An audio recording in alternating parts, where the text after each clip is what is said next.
അങ്ങനെ നമ്മൾ എവിടെത്തി കാസലെടുത്താണ് പ്ലാൻ ഇട്ടിരുന്നത്. പക്ഷെ കാസൽ നമുക്ക് എത്താൻ പറ്റിയില്ല.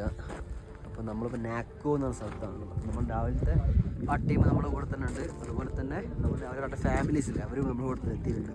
ഏറ്റവും കോമഡി ഞങ്ങളൊന്ന് ഒരുമിച്ച് വന്നതല്ല കേട്ടോ. ഞങ്ങളെല്ലാം ഒരു ടൈമിൽ ഇപ്പോൾ സ്പ്ലിറ്റായി നോക്കുമ്പോൾ എല്ലാവരും ഒരേ ലൊക്കേഷനിൽ കറക്റ്റായി എത്തിയിട്ടുണ്ട്.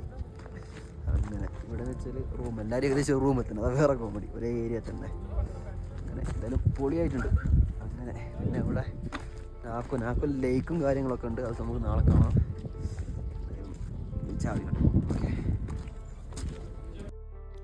അങ്ങനെ നാക്കോലെത്തിയപ്പോഴാണ് ഒരു കാര്യം മനസ്സിലായത്. നമ്മൾ ഇത്ര നേരം കണ്ടതൊന്നല്ല കേട്ടോ തണുപ്പ്. ഇപ്പൊ നോക്കുമ്പോ സമയം അധികമൊന്നും ആയിട്ടില്ല, എന്നിരുന്നാൽ പോലും നല്ലോണം തണുപ്പ് കൂടി തുടങ്ങി. അപ്പോ എൻ്റെ അടുത്ത് തണുപ്പിനെ പ്രതിരോധിക്കേണ്ട ജാക്കറ്റും ഗ്ലൗസും ഒക്കെ ഉണ്ട് കേട്ടോ. പക്ഷെങ്കിൽ ദത്തിനടുത്തും അവിനാഷിൻ്റെ അടുത്തും ഒന്നുമില്ലായിരുന്നു. അങ്ങനെ തൊട്ട അടുത്തുള്ള ഒരു കടയിൽ കയറി കേട്ടോ. അങ്ങനെ അവിടെ നോക്കുമ്പോൾ ഒരു ആൻറ്റിയും ആൻറ്റിയുടെ ഒരു അസിസ്റ്റൻറ്റും. ആദ്യമൊക്കെ ആൻറ്റി കുറച്ച് മുടയായിരുന്നെങ്കിലും ഞങ്ങൾ സംസാരിച്ച് നല്ല കമ്പനി കേട്ടോ. टॉपी एक्स्ट्रा दे दीजिए. टॉपी ये भी नहीं खाना है, ये भी नहीं खाना है. नहीं ताशी रेट में दुकान से लिया. मेरा नाम अरुण है. अरुण अरुण हमारा होम स्टे में दोनों अरुण है. आप दोनों का नाम आप सारे साउथ से हो. हाँ मैं दोनों साउथ से.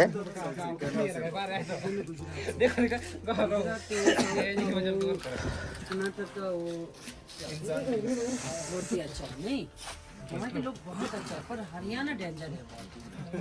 हरियाणा हमें होम स्टे बहुत डेंजर है. क्यों? मैं हरियाणा में काम कर रहा है. हरियाणा में हवा नहीं लग रहा. हरियाणा तो भाई लोग लग रहा है. देखो पीछे नहीं, हम तो शिमला के हैं. हरियाणा में ഈ ആൻറ്റിയുടെ എന്തോ ഒരു കുഴപ്പം പിടിച്ച പേരാട്ടോ. അത് കിട്ടാത്തതുകൊണ്ട് തന്നെ നമുക്ക് ഈ ആൻറ്റിനെ ഡോൾബി ആൻറ്റി എന്ന് വിളിക്കുക. അങ്ങനെ ഡോൾബി ആൻറ്റി എന്താ പറയുന്നത് വെച്ചാൽ മറ്റുള്ള സംസ്ഥാനക്കാരൊന്നും വലിയ ബുദ്ധിമുട്ടില്ല.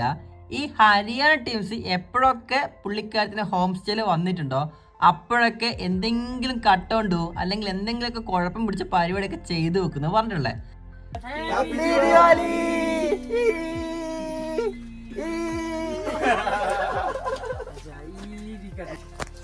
Thank you so much. धन्यवाद. बहुत खुशी है. അങ്ങനെ നീണ്ടൊരു അടിപൊളി സംസാരത്തിന് ശേഷം ഞങ്ങൾ അവിടുന്ന് തൊപ്പിയും പിന്നെ ഗ്ലൗസും പിന്നെ ഷോളൊക്കെ വാങ്ങിയ ശേഷം അവിടുന്ന് വിട്ടു കേട്ടോ. അങ്ങനെ ഞങ്ങൾ എന്ന റൂമിന്റെ തൊട്ട് മുന്നിൽ ചെറിയൊരു ഹോട്ടൽ ഉണ്ട് കേട്ടോ. അങ്ങനെ അവിടുന്ന് ഫുഡും കഴിച്ച് വയറൊക്കെ സെറ്റായ ശേഷം നമ്മളിന്ന് കുറേ ദൂരം ഓടിയിട്ടുണ്ട്. ഇന്നലത്തെ പോലെ തന്നെ ഇന്ന് നമ്മൾ 13 മണിക്കൂറിന് മേലെ ഏകദേശം റൈഡ് ചെയ്തിട്ടുണ്ട്.